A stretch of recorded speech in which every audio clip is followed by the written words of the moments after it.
وجد من العدم أو من لا شيء. هذه ليست عبارة عادية، بل هو وصف مطابق تماما لما سنتكلم عنه اليوم. كتاب أو مخطوطة هي الأغرب في التاريخ، ليست لأنها مفقودة أو مخفية، ولكن لها سر أكبر بكثير. صدقوني أصدقائي، لا أنصحكم بالاطلاع عليها. نسخة واحدة فقط من هذه المخطوطة خلقت أكبر جدلا في التاريخ، ولغز آخر عجز العلماء عن فك شفرته. من كتب هذه المخطوطة؟ متى؟ أين؟ ولماذا؟ وأخيرا، وما علاقة الشيطان بها؟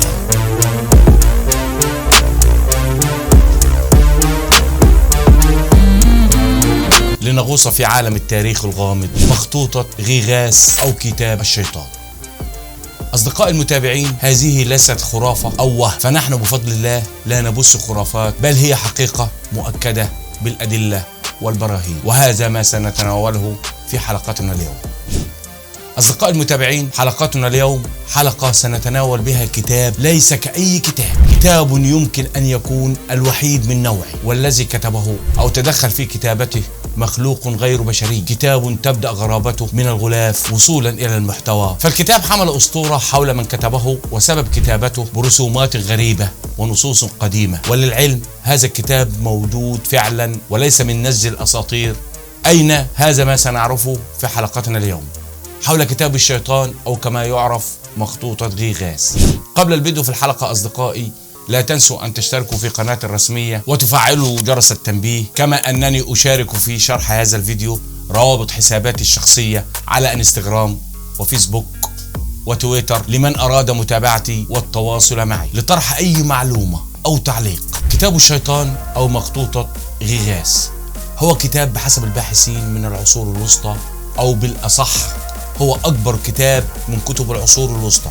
وعندما أقول أكبر كتاب فأنا أعني هذا حرفيا. حجم الكتاب، هذا الكتاب يبلغ وزنه 75 كيلو جرام، وبحسب الدارسين فإنه يحتاج إلى رجلين لحمله. أما طوله فيبلغ 91 سنتي، وعرضه 50 سنتي ونصف، ويبلغ من السمك حوالي 23 سنتي. فهل لكم أن تتخيلوا حجم الكتاب؟ نكمل مع وصف الكتاب. الغلاف الخارجي للكتاب عبارة عن قطعتين من الخشب يثبتهما مع الأوراق وتد خشبي محفور. أما الأغرب فيكمن في أوراق الكتاب. أوراق الكتاب هي عبارة عن جلود حيوانات، نعم كما سمعتم، جلود حيوانات. والأكثر من هذا أن كل ورقتين من الكتاب تتطلب سلخ جلد حيوان كامل. لذلك وبحسب المحللين فإن لإكمال الكتاب 310 صفحات تتطلب الأمر سلخ ما يقارب 150 حيوانا. وقد اختلف العلماء ما إذا كان الجلود المستخدمة لحمير أو لعجول صغيرة. أما إذا كنتم تتساءلون عمن كتب الكتاب، فالجواب بكل بساطة غير معروف، حيث أن كاتب الكتاب مجهول إلى يومنا هذا، وموضع جدل كبير. لماذا؟ هذا ما سنعرفه خلال الحلقة. أما الكتاب بحد ذاته فهو أشبه بموسوعة لبعض الكتب المقدسة القديمة وبعض المعلومات والممارسات التي كانت سائدة في العصور الوسطى، بالإضافة إلى بعض الرسومات، والتي إحداها هي الأخرى موضوع جدل وغموض الكتاب. نصل الآن إلى اسم الكتاب.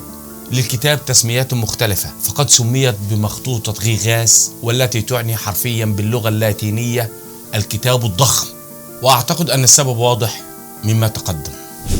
الاسم الآخر الذي اشتهر به هو كتاب الشيطان أو إنجيل الشيطان.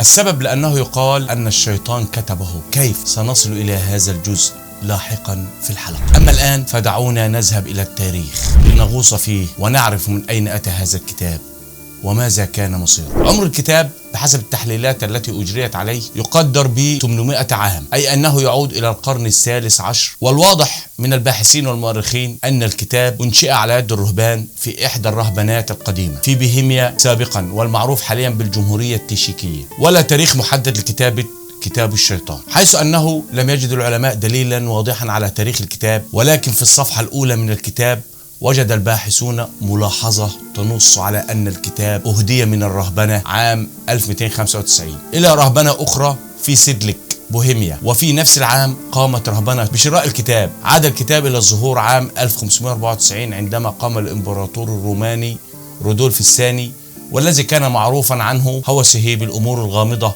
والسحر، بالطلب من الرهبنة أن تعيره الكتاب لكي يقوم بقراءته وإعادته حال فراغه منه. الإمبراطور أخذ الكتاب إلى قلعته وأبقاه هناك. بقى الكتاب في القلعة إلى حين قيام القوات السويدية بالدخول إلى تشيكيا واحتلال القلعة ما بين العامين 1618 و 1648، أي خلال حرب ال30 عام. فكان الكتاب إحدى الغنائم التي غنمها الجيش السويدي من تلك الحرب. وصل الكتاب إلى السويد ووضع في القصر الملكي في ستوكهولم، إلا أن حريقا شب في القصر عام 1697 ووصل إلى المكتبة، فما كان من المسؤول عن الكتب إلا أن رمي هذا الكتاب مع كتب ثمينة أخرى، وبذلك تم إنقاذ الكتاب من الضياع والدمار. إحدى هذه الروايات عن الكتاب أنه عندما تم رميه من النافذة أصاب أحد الواقعين أسفلها إصابة بليغة بسبب الحجم الغير طبيعي للكتاب. عام 1878 أصبح الكتاب رسميا من ممتلكات المكتبة الملكية الجديدة، والتي تحولت بعدها إلى المكتبة الوطنية السويدية، حيث ما زال الكتاب يسكن بسلام هناك في غرفة خفيفة الإضاءة خوفا من تعرضه إلى تلف. وبهذا يكون الكتاب فعلا حقيقيا وموجود وبإمكانكم الاطلاع عليه. لذلك يجب أن نعرف ما هو محتوى الكتاب وما هو الأمر الذي وسم الكتاب بالغموض والغرابة. وهنا محطتنا التالية. بحسب المؤرخين أن الكتاب كتب في العصر البهيمي من قبل راهب أو رهبان بهيميين، إذ لابد أن المحتوى ديني. بالفعل أكثر محتوى الكتاب هو عبارة عن نصوص مقدسة، والكتاب كتب بشكل أنيق باللغة اللاتينية. إنجيل فولغاتا وهو نسخة من الكتاب المقدس من القرن الخامس الميلادي، وهو النص الرسمي المقبول من الكنيسة الكاثوليكية. أحد أبرز ما نصه الكتاب بالإضافة إلى النصوص التالية: كتاب العهد القديم، أثار اليهود للمؤرخ الإغريقي من القرن الأول الميلادي، حرب اليهود لنفس المؤرخ، موسوعة قديمة بعنوان إيدمولوجي من القرن السادس الميلادي، أحداث بوهيميا للمؤرخ كازولاس، مجموعة من النصوص الطبية، أيضا كتابين في الطب، الفيزياء والعالم القديم، لائحة بأسماء الرهبان في أول دير استقر الكتاب فيه، رزنامة أيضا بأسماء أشخاص ماتوا في فترة زمنية محددة، ورزنامة أخرى بأسماء رهبان وإناس بهيميين ذو شأن مع تواريخ تكريمهم، سجل تاريخي لأحداث محلية، الأبجدية العبرية والإغريقية والبهيمية القديمة، تعاويذ ولعنات سحرية لم يفهم معناها إطلاقا، نصوص تخص عمليات طرد الشياطين والجن والتي كانت رائجة في العصور الوسطى، بالإضافة إلى عدد من الصلوات والترانيم، والتي رجح العلماء أنها تخص الأديرة البهيمية. يجب أن نذكر أن المصادر الرسمية أكدت أن ما يقارب 10 صفحات من الكتاب قد تم تمزيقها، ومحتوى هذه الصفحات ستعرفونه بعد قليل.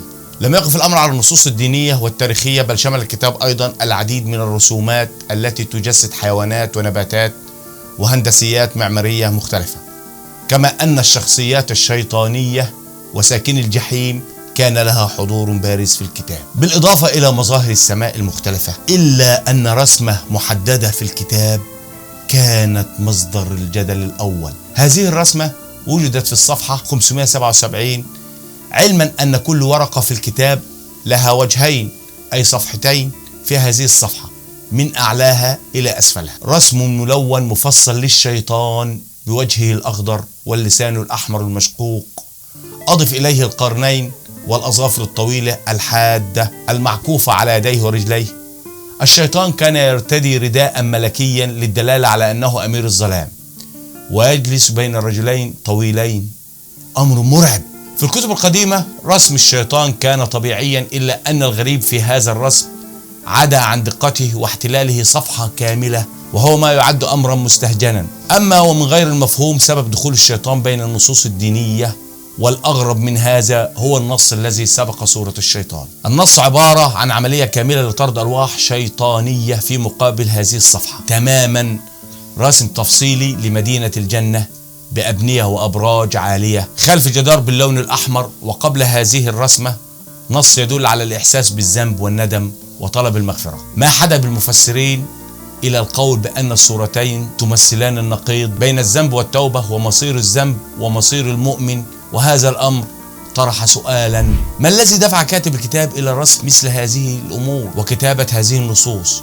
قبل الإجابة دعوني أخبركم أن هوية كاتب الكتاب بحد ذاتها تحمل أسطورة. كان السبب بالإضافة إلى رسمة الشيطان لمنح الكتاب اسمه كتاب الشيطان. استعدوا وأنصتوا جيدا، فهذه الأسطورة هي محطتنا التالية.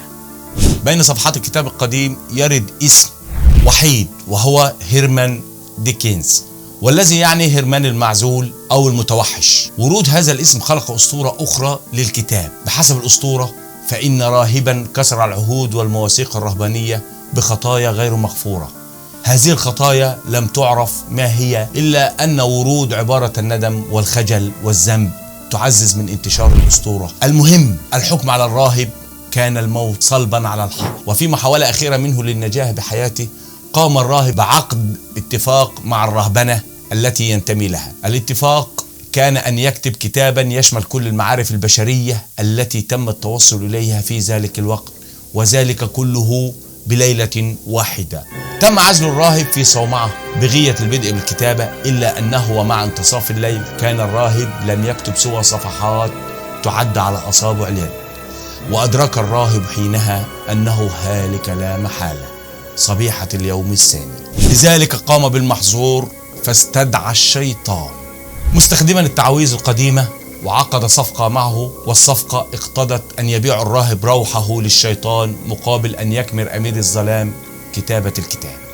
تم الانتهاء من الكتاب في تلك الليلة، وقدم الراهب كتابه الغريب إلى الرهبنة وحصل على حريته. لتقف الأسطورة هنا دون معرفة ماذا حدث للراهب. هذه هي الأسطورة، وبهذا يكون الشيطان هو من كتب الكتاب، فأصبح الكتاب كتاب الشيطان.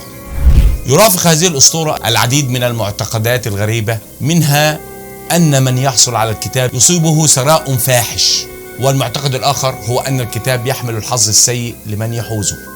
والدلالة وبحسب المعتقدين ما أصاب الإمبراطور دولف الثاني والحريق الذي شب في المكتبة الملكية القديمة والذي ذكرناه سابقا، إلا أن الكتاب موجود منذ القرن التاسع عشر في المكتبة الوطنية ولم يحصل له أي ضرر.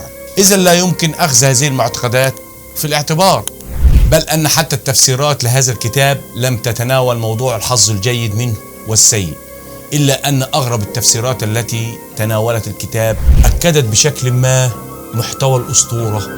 فبحسب وثائقي أعدته ناشونال جيوغرافيك حول هذا الموضوع، وبحسب أكثر من تحليل أبرزها للباحث والعالم في خطوط اليد مايكل جورد، فإنه بالفعل شخص واحد فقط قام بكتابة الكتاب كله بدقة وبدون أي خطأ وبنفس الطريقة من أول الكتاب إلى نهايته دون توقف ودون أي تغيير في النمط، ما يعتبر أمرا غريبا. وبحسب مايكل لإكمال الكتاب من قبل شخص واحد فإن الأمر يحتاج إلى العمل ليلا ونهارا دون توقف، لا لأكل أو لنوم أو أمر أساسي لمدة 5 سنوات متواصلة، وهذا الأمر مستبعد. لذلك وبحسب الدراسات فإنه باحتساب ساعات العمل واحتساب ساعات الأكل والنوم وغيرها، فإن الكتاب بطريقتها التي وجد عليها أو كتب بها يحتاج أقله إلى 30 عاما ليكتمل.